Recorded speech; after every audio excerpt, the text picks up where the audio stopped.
Hello friends, तो आप अगर कुछ एम्पलीफायर खरीदना चाहते हो तो आप कॉन्फ्यूज हो कि कौन सा वाला एम्पलीफायर लूं, ब्रिज मोड वाला एम्पलीफायर लूं या फिर नॉर्मल वाला। तो ब्रिज मोड आप सुने होंगे कि ब्रिज मोड काफी पावरफुल होता है, ब्रिज मोड का आउटपुट काफी बढ़िया और तगड़ा होता है।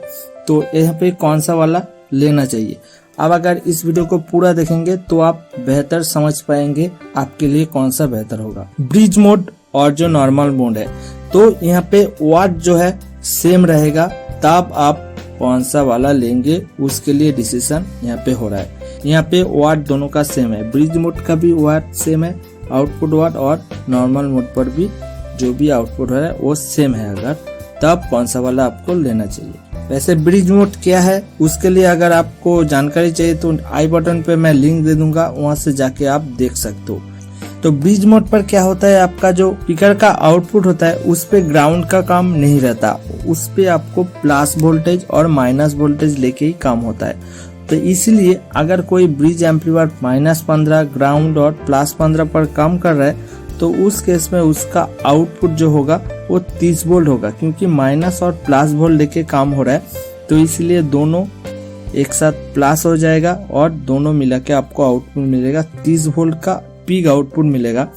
तो अगर आपका कुछ एम्पलीफायर है जिसका आउटपुट 100 वाट है तो उस केस में आपका अगर उस ऑपरेटिंग वोल्टेज 15, -15 और +15, लेकिन जब वो ब्रिज मोड पर ऑपरेट होगा उसका आउटपुट होगा 30 वोल्ट पीक। लेकिन वही चीज अगर नॉर्मल मोड पर रन होता तो उसका आउटपुट पीक आता सिर्फ 15 वोल्ट का। तो इस केस में अगर नॉर्मल मोड पे और ब्रिज मोड पे क्या डिफरेंस है वो थोड़ा सा समझ लेते हैं।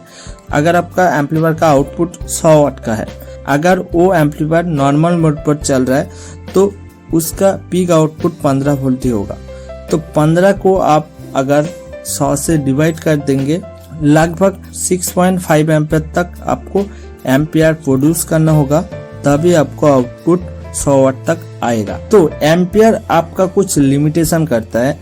अगर आपका एम्पियर ट्रांसफार्मर का एम्पियर अगर सही नहीं है, 6 एम्पियर आपको अगर कॉन्टिन्यूस पावर देना है तो ऑब्वियसली आपको काफी पावरफुल ट्रांसफार्मर चाहिए। लेकिन उसी केस में उसी एम्पलीफायर को अगर आप ब्रिज मोड पर ऑपरेट करते तो उस केस में उस एम्पियर का आधा ही रह जाता, मतलब आपको 3 एम्पियर ही काफी होता। तो इसीलिए यहाँ पे सब कुछ आपको कैलकुलेशन करके काम करना है।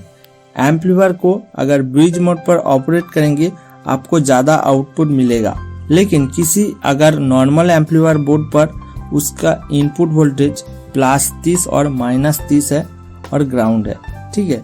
तो उस केस में ये जो ब्रिज मोड पर -15 ग्राउंड और +15 है तो दोनों का पावर आउटपुट सेम होगा, क्योंकि दोनों ही लगभग वो 3.5 एम्पियर तक ही आउटपुट देने से ही 100 वाट आ जाएगा। तो इसमें आपको कुछ भी डिफरेंस नहीं मिलेगा। लेकिन आपका अगर कम वोल्टेज का ट्रांसफार्मर है उस पे अगर आप ब्रिज मोड लगाएंगे ऑब्वियसली आपको पावर आउटपुट ज्यादा मिलेगा। लेकिन हाई वोल्टेज अगर आपका ट्रांसफार्मर होगा जैसा कि 30 वोल्ट 45 वोल्ट अगर हो गया तो उस केस में आप ऑब्वियसली फायदा देगा। अगर उस 45 वोल्ट पर अगर आप कुछ ब्रिज मोड पर चलाएंगे तो ऑब्वियसली उसका पीक आउटपुट तब 90 वोल्ट तक हो जाएगा, तो काफी पावरफुल होगा। और 90 वोल्ट सहने के लिए काफी एक तगड़ा स्पीकर चाहिए, और उसका कैलकुलेशन आप जरूर कर लीजिएगा क्या इसका। ऑब्वियसली आप अगर ब्रिज मोड खरीदेंगे तो ऑब्वियसली उसके हिसाब से किया हुआ रहेगा। लेकिन मैं बहुत सारा ब्रिज मोड कैसे करते हैं और बहुत सारा मेरा चैनल पे वीडियो है, आप जरूर देख लेना। इससे रिलेटेड बहुत सारा मेरा वीडियो है, तो मैं जितना हो सके आई बटन पर लिंक दे दूंगा या फिर इन स्क्रीन पर, तो नीचे जाके जरूर देखना, ठीक है। तो यहाँ पे कंक्लूजन क्या है, अगर आप लो वोल्टेज पर ज्यादा आउटपुट पाना चाहते हो, कम एम्पियर पर ज्यादा आउटपुट पाना चाहते हो, तब आपका ब्रिज मोड पर जाना चाहिए। वैसे ब्रिज मोड पर सस्ता भी पड़ता है, क्योंकि अगर यहाँ पे देखिए जो किसी भी एम्पलीफायर बोर्ड का जो माइनस वोल्ट और ग्राउंड और प्लस वोल्ट जो होता है, ब्रिज मोड पर उस ट्रांसफार्मर का जो पूरा टोटल आउटपुट है, अगर +15 और -15 हुआ और ग्राउंड हुआ तो इस पे +15 से लेकर -15 तक जो वोल्टेज है वो होता है 30 वोल्ट प्लस 30 वोल्ट। तो उस 30 वोल्ट को एट ए टाइम यूज करने के लिए आपको ब्रिज मोड पर जाएंगे तो आपको काफी अच्छे से यूज होगा। लेकिन उसी पर अगर आप नॉर्मल एम्पलीफायर चलाएंगे तो उस पे एट ए टाइम सिर्फ 15 वोल्ट काम में आएगा, मतलब ट्रांसफार्मर का पावर का आधा हिस्सा ही यूज हो रहा है। तो आशा करता हूँ मैं आप लोगों को समझा पाया हूँ। तो अगर वीडियो अच्छा लगा तो एक लाइक जरूर कर देना और आगे ऐसे वीडियो देखने के लिए मेरे चैनल को जरूर सब्सक्राइब कर लेना। तो आज के लिए इतना ही, बाय।